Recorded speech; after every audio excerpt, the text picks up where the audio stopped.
Hi folks, Canadian Prepper here. Your time is precious, so I'm not going to waste it. The thing I despise the most is when YouTubers ramble on for the first 10 minutes and they don't just get to the point. So that's exactly what I'm going to do for you today. All I'm going to say is make sure you have your bug out bags ready to go and your bunkers, if you're privy enough to have one, locked and loaded, because we have some big news to break today and I can't cram it all into the first minute, so you're going to have to stick with me till the end, all right? Now, we have Russian warships armed with hypersonic nuclear missiles parked just off the east coast of the United States. I repeat, Russian warship armed with hypersonic nuclear missiles, just like Medvedev threatened 2 weeks ago, apparently now is a reality, according to my sources, which I will disavow towards the end of the video. I give full credit where credit is due. And there's a YouTube channel who disseminated this information first, and I plan on giving them full credit for doing so in just a minute. They also talked about how there was a Russian warship that's been just off the Hawaiian coast, 24 miles. In fact, in accordance with international law, you have to be 22 miles away from any nation's coastline if you're a military ship, and that is, in fact, mainstream news. So Russian intelligence is collecting some sort of information or doing some sort of recon mission out there. We also have this data point. Russia is now engaged in a real war with the West, according to the foreign minister, Sergei Lavrov. Up until this point, it's been considered a hybrid war. A hybrid war is called fifth generation warfare. In fifth generation warfare, this is a way for nuclear powers to fight with one another without it going to the strategic level. Because once two nuclear powers engage in a conventional war, a direct war that's not a proxy war with one another, the risk of it escalating to the nuclear level is high. That's when we're talking DEFCON 2, DEFCON 1 stuff. Up until this point, it's been cyber attacks, it's been a culture war, it's been a media war, it's been maybe some attacks on the grid and critical infrastructure, but it's about to get hot. The Russians are now saying, their foreign minister, one of the highest people in their government and the second in command, Dmitry Medvedev, or the second arguably of influence in the country, Medvedev, is saying that this is now a real war with the Russians. And War News 24/7, who are very accurate in their predictions, has come out and said that intensive war preparations are taking place in the capital of Russia, as we've talked about for the last few days, setting up all the anti-aircraft batteries on top of Moscow. People have no idea how big this is, and I don't blame you, because if you go outside right now, if you turn on the TV, you are not going to hear about any of this. And that's the scary part, is that a lot of people are going to be late to the party for this one. So if this is a big game of musical chairs, consider this your inside tip, and you're going to hear it long before the music stops, okay? So they're saying that Putin is going to make an extremely important announcement in the next few days. Moscow is expected to officially declare the start of a new patriotic war. Why would any of this be happening, you ask? Well, guess what? The weapons are flowing into Ukraine like crazy right now from all NATO countries. And this is getting to the point where Russia is getting ready to make an ultimatum.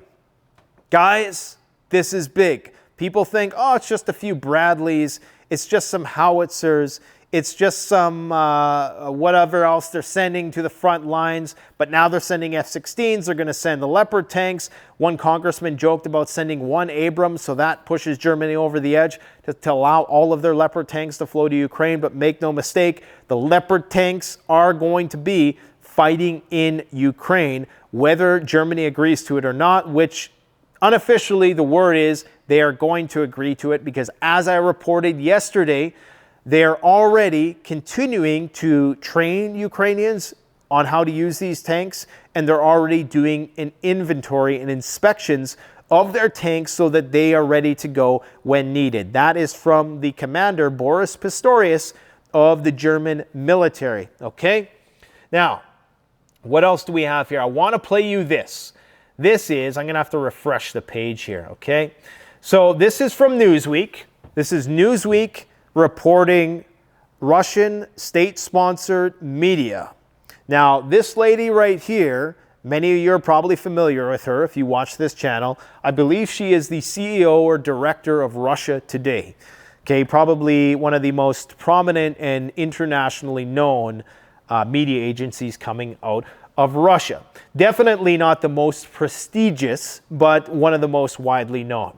And this is what she has to say. And I'm going to narrate it because she's speaking in Russian, and for some reason, I cannot remove this line from the subtitle screen. Usually when you hover the cursor away, it goes away, but not on Newsweek. And again, YouTube, this is from Newsweek, so don't shoot the messenger, okay? She says, I kept saying, guys, there will be a big war, for sure. By the end of winter, something very big will happen. Otherwise, those points would not have been voiced in the form of resembling an ultimatum. At some point in the form of an ultimatum, we'll have to announce that the silos are open, nuclear silos, or whichever way it's done. I'm not a specialist. And they aren't pointed at Kiev. Naturally, this is not about Kiev. For them, Kiev is unquestionably just a bargaining chip. So indeed, this is not about Kiev, okay? This is about Washington and sending a message to NATO. Now, Washington is saying the reason why we're reluctant, I'll give you something to watch here because I know everybody's got TikTok brain. The reason Washington is reluctant to send, these are Bradley vehicles heading to Ukraine, by the way. The reason why they're reluctant to send the Abrams tanks is because they're too high maintenance. They require a special type of fuel, jet fuel, to be most efficient. I believe they can run on diesel. They are multi-fuel, but they get terrible, terrible gas mileage.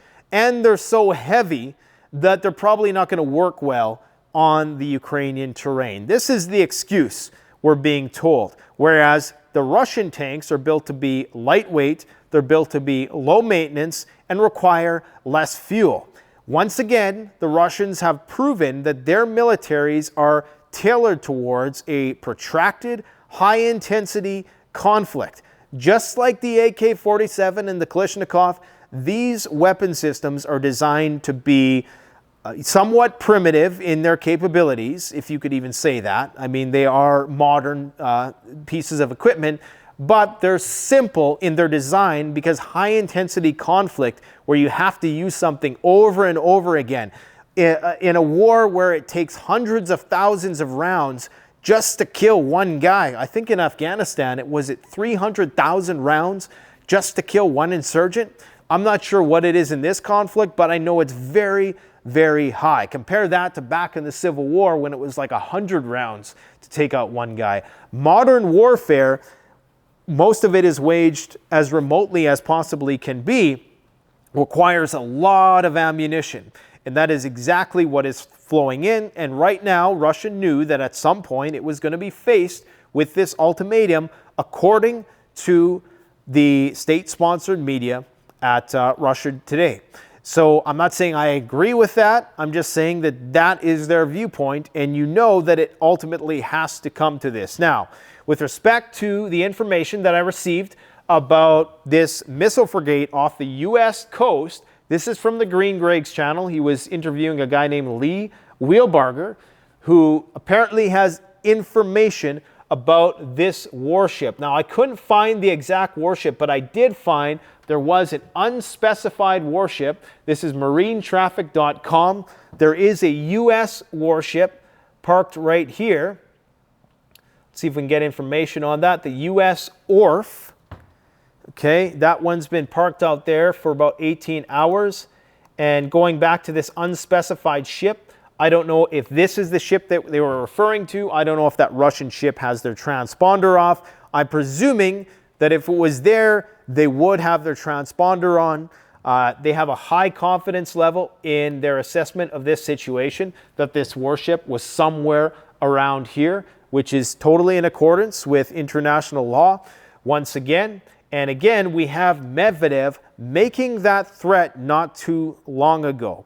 Now, I guess the question becomes, how much is Washington willing to commit? How close are we willing to get to that red line? Because I received an email from A person who was an acquaintance of Dr. Peter Vincent Pry, who we've interviewed on this channel before, who's been very prescient in their predictions about this conflict. I'm not going to divulge this individual's name because I don't have permission to do so, but they provided a very extensive email and analysis, and I want to share that with you today among other little factoids that we need to go over. In fact, let's just do that first, because a lot of these are just things we can bullet point.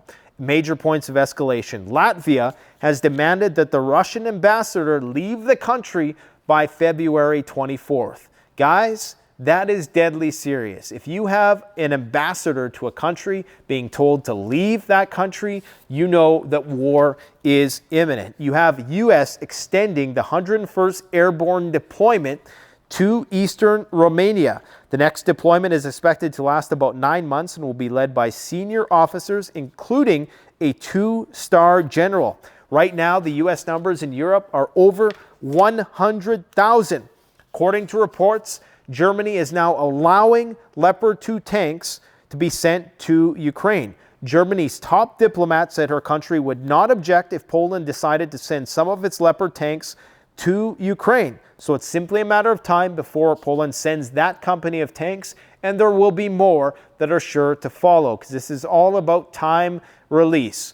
We don't just blaze through red lines, we tiptoe incrementally over these red lines. Apparently, the USA will support the transfer of F-16 fighter jets by allies to Ukraine. According to the American ambassador to the OSCE, I believe there's some organization that works with the United States in concert with the Europeans on military matters, according to Michael Carpenter. Now, the thing with all of these pieces of equipment that are being sent by the West, the Ukrainians are not trained on these. They're trained on Soviet-era equipment. What this means and necessitates is that all of these countries' military personnel are going to be involved in the maintenance, are going to have to be involved, whether it's on the ground in Ukraine or outside. So all of this equipment that is being sent there right now, this all basically entails more commitment, more mission creep, as it's called. Every piece of equipment that you send from your country to another country, those guys need to be trained on it. They need to know how to maintain it. They need intelligence about how to use it, where to use it, all this stuff. So this is why Russia is about to declare this patriotic war, and it's not surprising at all that they continue to install even more Pantsir S-1 anti-aircraft systems in Moscow.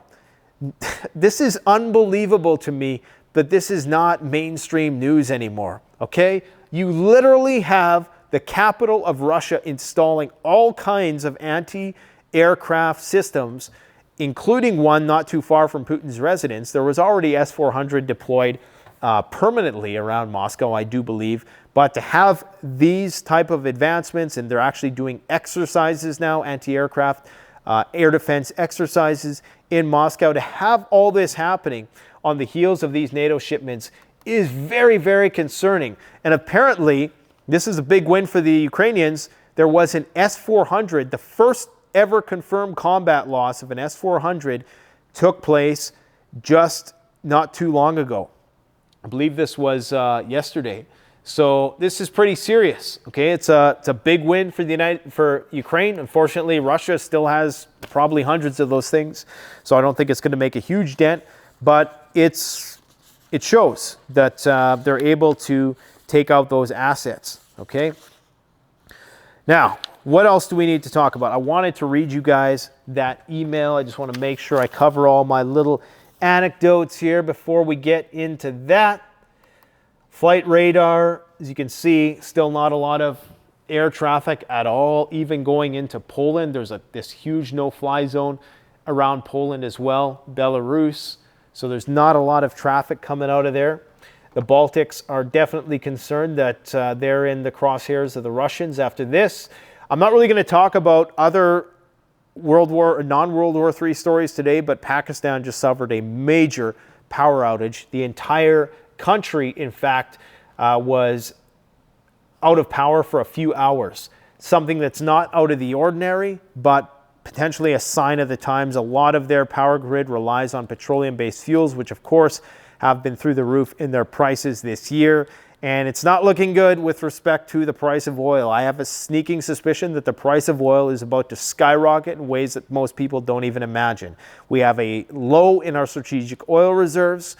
We typically, when we bottom out in a recession, the price of oil is around 40 bucks. Now it's about 80 bucks. So and plus you have China reopening once again. You have Russian oil, which has been taken mostly offline, or if it is being laundered in certain ways, the price of it is still going to increase anyways. The price of things are just only going to continue to go up. Now, here's the email that I got from this individual. I'm not going to read the whole thing, but I'm just going to read snippets of it. Now, according to the Associated Press, the Germans have given Poland the green light to send in German tanks. We talked about that. This to me is a huge red flag. Putin has been warning against this kind of war material being given to Ukraine, and it's a red line that may bring the reaction from Putin that everybody's been waiting for. The meetings at Ramstein Air Base supposedly resulted in, I know there's some grammar NAZIs out there, resulted in NATO telling Germany not to send their tanks or to allow Poland to send in German tanks that Poland bought. And I'm not sure if I mentioned this, but of the 3,500 tanks, Leopard tanks that Germany has created, they only have 350 in their possession. All of the other Leopard tanks are possessed by other countries, mostly in Europe, some in South America. So really the onus is on a lot of those other countries to send in their supply. And Estonia is going all out. They're sending all of their howitzers. They're sending everything they can, hoping to set an example, because they know if Ukraine goes, then the Baltic states may surely follow. As I was saying, the European NATO members have been reticent to further inflame the situation by sending tanks. The agreement was that the US would be the first to send them in, and Germany et al. Would then follow. It appears that Germany has changed its mind, and whether or not they'll be sending their tanks isn't known at this time. I'm pretty sure, based on everything that we're hearing, that is likely going to be the case. What's not being widely reported, however, is what Turkey is doing. It has been provided a great many heavy armored vehicles to Ukraine, weapons and drones which have a very different design from conventional drones, and they are really deadly. They have been used in the bombing at Elgin. I'm not sure if this is 100%. We don't know exactly the drone that was used there. I know that a lot of the Ukrainian drones have been the Turkish drones are typically quite easily targeted by Russian air defense. I believe they're called Bayraktar drones. They're actually not that good. I mean, they're effective, but they get shot down really easily, and I'm pretty sure that the Russians have found workarounds for the most part. It's no secret that the Chinese have grown much closer to Russia, but are watching to see how the Russians do in Ukraine before invading Taiwan. My concern is that Biden has given so many weapons to Ukraine on a lend-lease basis that he is depleting weapons, missiles, and ammo we may need if the war involves NATO and China tries to invade Taiwan. That would put us on a war on two fronts. But Biden has promised Israel we would support them militarily in an attack on Iran.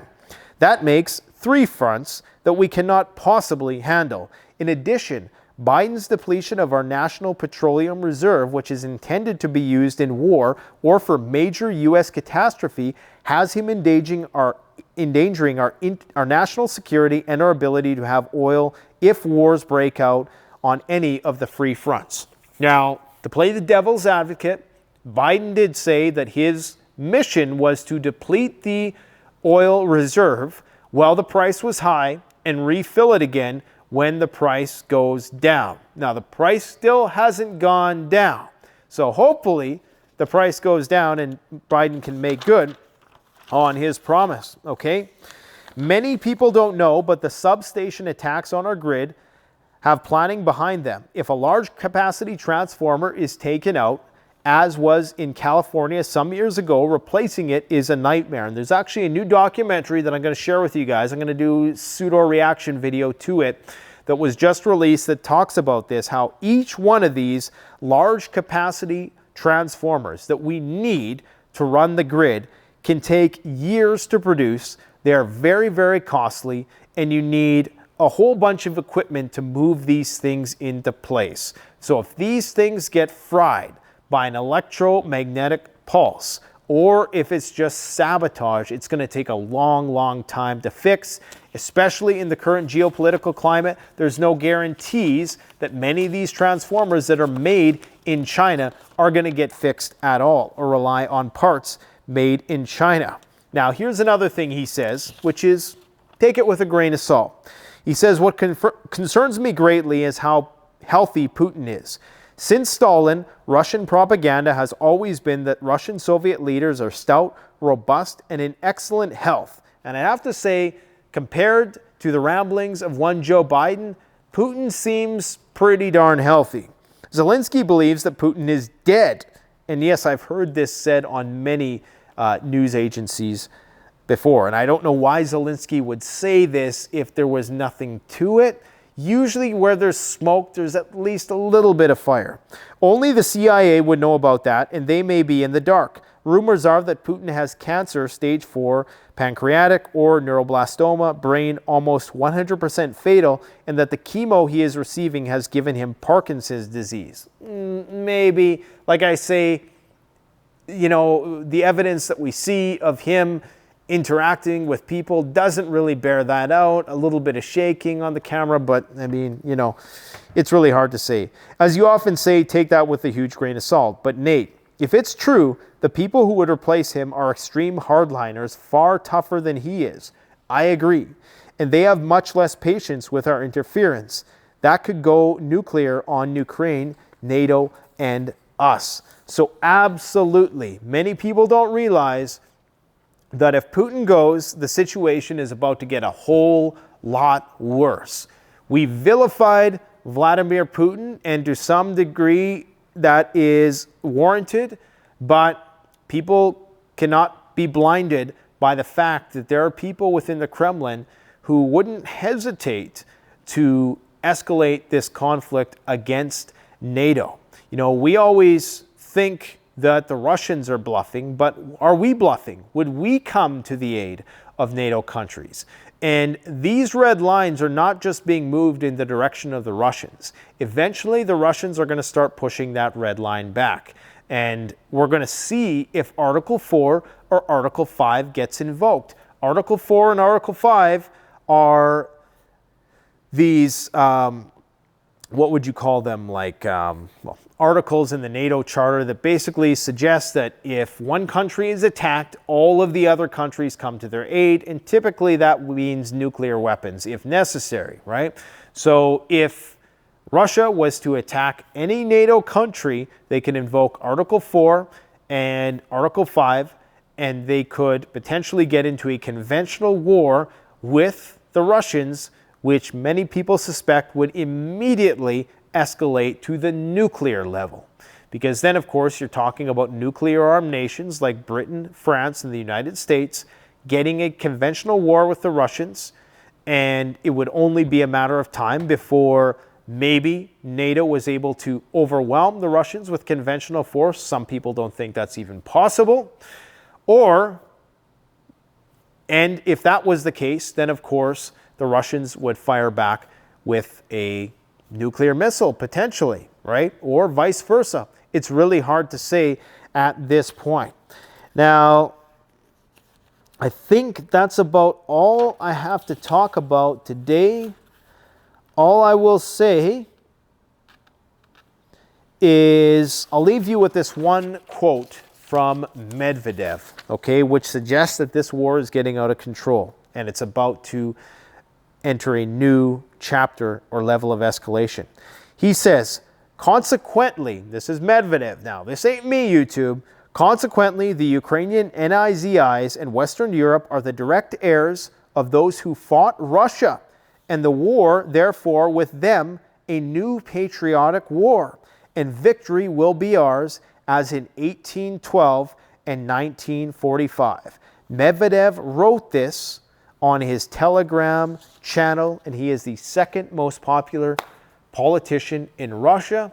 Guys, make sure you have your bug out bags ready. I'm not saying don't enjoy your life. I'm not saying don't spend quality time with your loved ones. I am saying maybe spend a little bit less time doing those mindless activities for which there is no immediate payoff.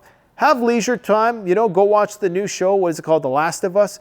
Absolutely phenomenal show. I love the show. The CGI is great. The story, the plausibility, the exposition, it's all really good stuff.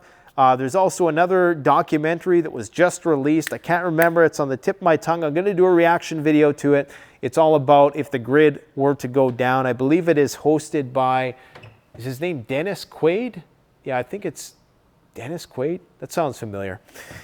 Anyways, you guys take care, and don't forget to like, comment, subscribe, and please, if you like the videos that we've been releasing with respect to urban survival skills, please go share those videos, give them a thumbs up, just comment. It really helps us want to be motivated to do more videos like that. They take a whole lot of work, and they're very costly to make, which is why we're a little reticent to do that all the time. I know a lot of people are starved for real deal actionable information nowadays, but it's difficult when there's this other demographic of people who just want news, just want information, but it's important that you're actually getting those practical skills that you can utilize if and when the lights go out, which I'm guessing that they someday will. Let me know what you think in the comment section below. Thanks for watching. Don't forget to like, comment, subscribe. Canadian Prepper out.